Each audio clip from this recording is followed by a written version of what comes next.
नमस्कार दोस्तों। चाइना ने एक नया ही काम करना शुरू कर दिया है।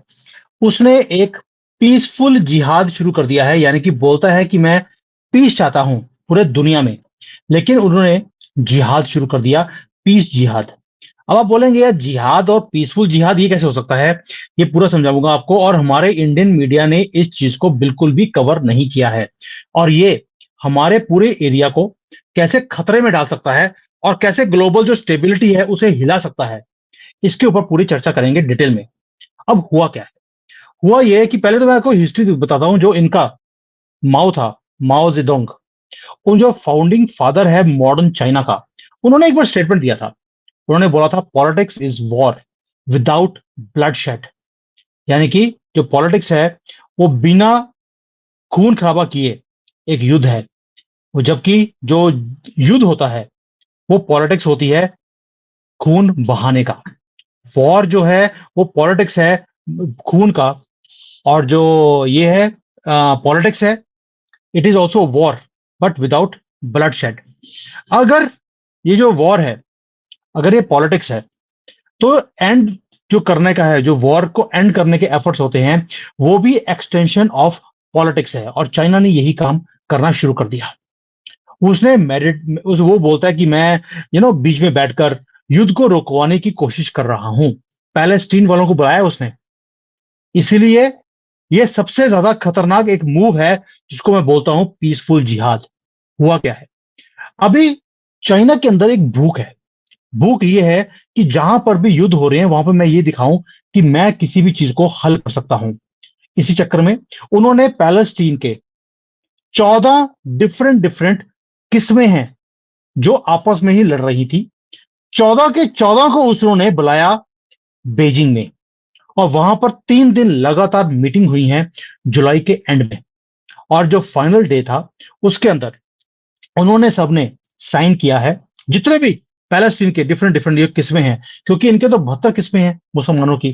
पैलेस्टीन में 14 थी जो आपस में लड़कर आपस में ही लड़ाई कर रहे थे, इसराइल के साथ भी कर रहे थे। और सबको लगता था कि भाई मैं अपने आप को बताऊं कि मैं ही हीरो हूं, बाकी तो मेरे सामने कुछ भी नहीं है। और बेजिंग ने क्या किया? बेजिंग ने इन सबको बोला एक ही चीज, बेवकूफो, आपस में लड़कर तुम हीरो बनने की कोशिश क्यों करते हो? अगर तुम ये सारे के सारे इकट्ठे हो जाओ तो इसराइल तुम्हारे सामने कुछ भी नहीं है। यानी कि पैलेस्टीन के अंदर जो डिविजन्स थी उन्हें खत्म कर दिया। जिन्हें यूज करता था कभी अमेरिका, कभी कोई और कंट्रीज, वो खत्म करने के बाद जो पैलेस्टीन है उसको यूनिटी में ले आया है चाइना। इसलिए बोलता हूं पीसफुल जिहाद।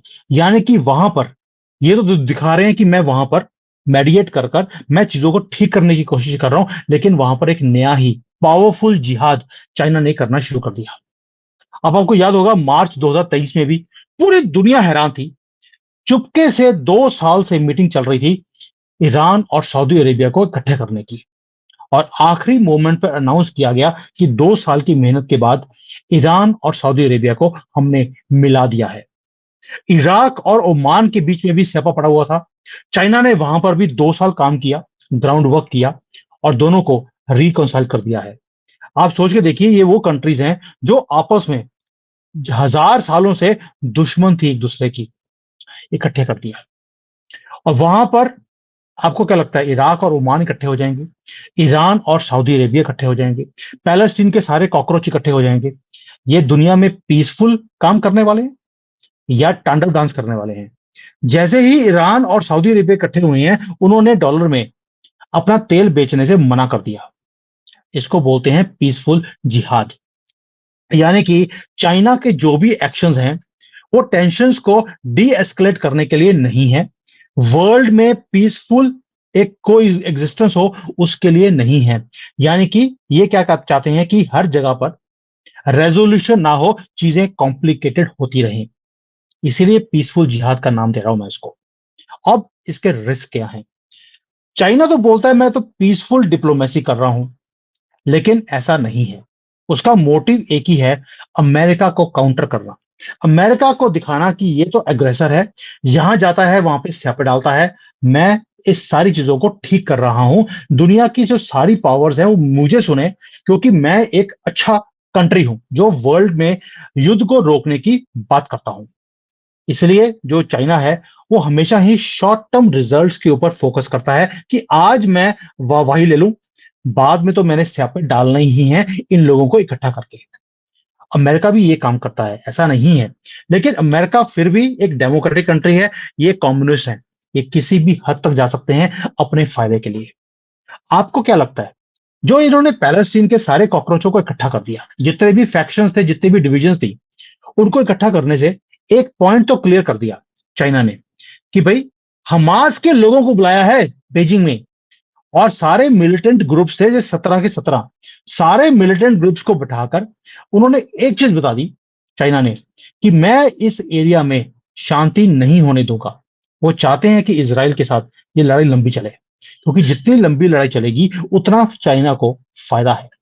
अब एक और चीज देखिए कि रीजन क्या है। रीजन है कि इसराइल को सपोर्ट करता है यूएसए, और हमास को सपोर्ट कौन कर रहा है? हमास को भी सपोर्ट कर रहा है यूएसए, क्योंकि जितने पैसे अमेरिका ने हमास को दिए हैं, 1.5 बिलियन डॉलर तो हमास को अमेरिका ने दे दिए। चाइना ने कितने दिए? 100 मिलियन डॉलर ओनली। कहां 100 मिलियन, और 15 गुना ज्यादा पैसे दिए हैं अमेरिका ने, किसी को पता भी नहीं है। ये चाइना ने खुद डिक्लेयर किया है कि हम पैसे नहीं देते, हम डिप्लोमेसी से काम करते हैं। वही जो माओ ने बोला था कि पॉलिटिक्स इज ब्लडी वॉर, और चाइना ने उस चीज को करना शुरू कर दिया कि अमेरिका को उलझा के रखो। मिडल ईस्ट के अंदर रशिया और यूक्रेन का वॉर हुआ, वहां पर भी चाइना ने पूरा उलझा के रखा हुआ है। किसको? अमेरिका को। ना अमेरिका रशिया यूक्रेन के वॉर से बाहर निकल सकता है, और अभी जैसे पैलेस्टीन वालों को इकट्ठा कर दिया, जो ये टू स्टेट सॉल्यूशन की बात होती है कि पैलेस्टीन वाले अपने अलग से रहें, इसराइल वाले अलग से रहें, पीसफुली को एग्जिस्ट करें, उसको उसको डस्टबिन में डाल दिया है चाइना ने। यानी कि पीसफुल जिहाद के नाम पर उन्होंने पूरे के पूरे इस एरिया में आग लगा दी। अमेरिका वहां से बाहर निकल ही नहीं सकता। अभी तो ईरान और तुर्की रेडी पड़े हैं। दोस्तों एक चीज मैं आपको समझा दूं, जो अरब वर्ल्ड है, जैसे इजिप्ट है, जॉर्डन है, सऊदी अरेबिया है, वो हमास को डेंजरस ग्रुप मानते हैं, क्योंकि हमास वायलेंस वाली एक ऑर्गेनाइजेशन है। लेकिन चाइना चाइना ने उन्हीं को बुलाकर ये स्यापा डाला है। यानी कि अरब वर्ल्ड इनको, हमास को रिकॉग्नाइज नहीं करता, चाइना करता है। अब आप समझ रहे हैं कि पीसफुल जिहाद मैं क्यों बोल रहा हूं। दूसरी बात, जो ये कॉन्फ्लिक्ट है, चाइना चाहता ही नहीं है कि कॉन्फ्लिक्ट खत्म हो। मैंने पहले बोल दिया, उसका मकसद है कि अमेरिका यहां पर उलझा रहे, ताकि चाइना को एक स्पेस मिल जाए पैसिफिक ओशन में, या जो साउथ चाइना सी बोलते हैं जिसको, उसके अंदर अपना दबदबा बनाने के लिए। ताइवान को टेक ओवर करना उसका मकसद नहीं है सिर्फ, वो वहां पर शिपिंग लाइंस जो हैं उसको भी कंट्रोल करना चाहता है, क्योंकि वहां से 1/3 ऑफ द वर्ल्ड्स जो ट्रेड है वो इस एरिया से आता है। He wants to control that. इसीलिए ये सारे काम किए जा रहे हैं। अमेरिका को 10-15 जगह पर उसको फंसा के रखा जाए, यानी कि कहीं भी पीस ना आए। ये चीज चाइना ने करनी शुरू कर दी, वरना हमास को वो सपोर्ट नहीं करता। दूसरी तरफ पाकिस्तान को भी वो पूरा सपोर्ट करता है। वहां पे जो टेररिस्ट हैं उनको कभी भी अगर हम यूनाइटेड नेशंस में जाकर उन्हें डिक्लेयर करवाने की कोशिश करते हैं एज अ एक ग्लोबल टेररिस्ट, चाइना हमेशा ही वहां पर अपनी वीटो पावर खड़ी कर देता है, ताकि जो पाकिस्तान में ये कॉकरोच बैठे हैं इनको डिक्लेयर ना किया जाए। अब चाइना ने हर जगह पर ये पीसफुल जिहाद ये करना शुरू कर दिया। रशिया यूक्रेन का वॉर हुआ, उसने कभी भी रशिया को कंडेम नहीं किया है।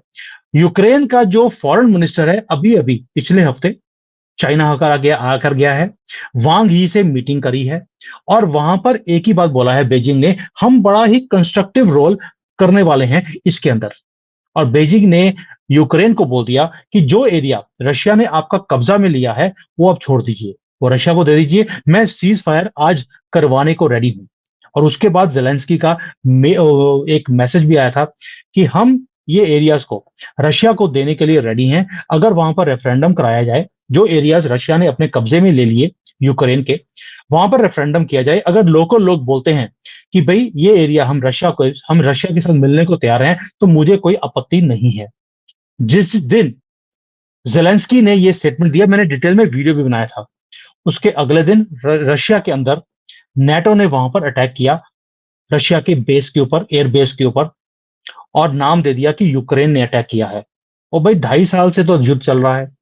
यूक्रेन इतना भी 1 इंच भी रशिया के अंदर जाकर अटैक नहीं कर पाया।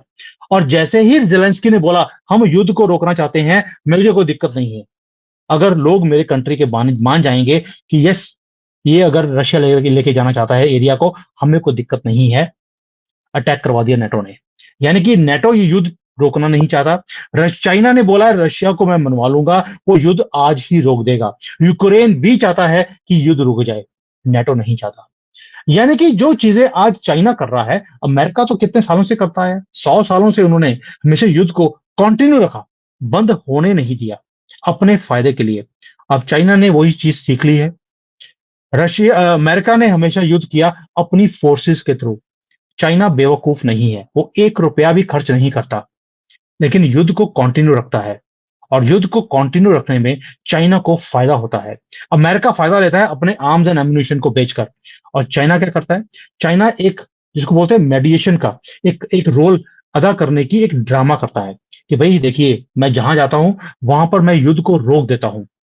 होता कुछ भी नहीं है, शॉर्ट टर्म एक प्लान है चाइना का कि आज युद्ध रोका, लेकिन लॉन्ग टर्म अमेरिका को उलझा के रखना, यूरोप को उलझा के रखना, नेटो को उलझा कर रखना। और यही दुनिया के लिए खतरनाक है।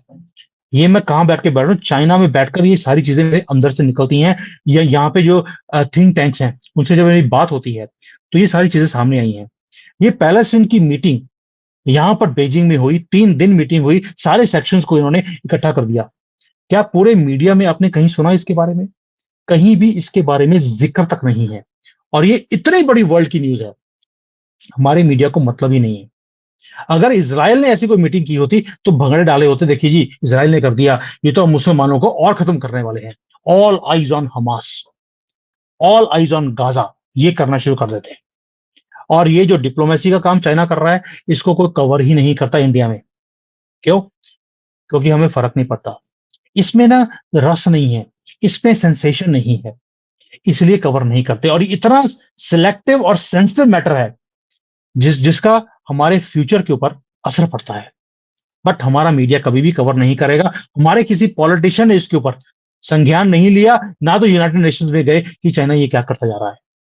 यूरोप और यूएसए में स्यापा पड़ा हुआ है कि भाई ये जो कर रहा है चाइना, ये तो हमारी ही एग्जिस्टेंस को खतरे में डाल देंगे। और हमास को एम्पावर किया जा रहा है पूरी दुनिया में। और चाइना इसके पीछे लगा हुआ है कि इनकी जो मुसलमानों की डिविजन है, इनको खत्म किया जाए, इन 72 के 72 कॉकरोचों को इकट्ठा किया जाए, ताकि ये पावरफुल तरीके से आपस में लड़ने की बजाय, जैसे शिया सुन्नी है, ये आपस में लड़ने की बजाय ये इकट्ठे होकर वेस्टर्न नेशंस को खत्म कर दे। अभी तो अमेरिका में, यूके में, यूरोप में आवाजें उठने शुरू हो गई हैं, लोगों ने बोलना शुरू कर दिया, गेट आउट टू मुस्लिम्स, हमें अपनी कंट्री वापस चाहिए, हम इन कॉकरोचों को अपने कंट्री में बर्दाश्त ही नहीं कर सकते। और चाइना ने क्या किया? चाइना ने इन सब मुसलमानों को इकट्ठा करके एक चीज बोल दी, लड़ने की जरूरत नहीं है, अब आप गोरों को उनकी कंट्री से धक्के मार के बाहर निकालो। दोस्तों, ये है इनका लंबा प्लान। और ये जो पीसफुल जिहाद है, ये कहां तक जाएगा? ये भारत के दरवाजों तक पहुंच चुका है, पीसफुल जिहाद। और ये भारत के अंदर अब खेला जाएगा। और इसीलिए मैंने ये वीडियो बनाया है। अब आप सोच के देखिए, दुनिया कहां जा रही है और हमारा मीडिया आराम से सोया हुआ है, किसी चीज से मतलब नहीं है, वो एक ही चीज बोलता है रोज। राहुल गांधी ने क्या बोला?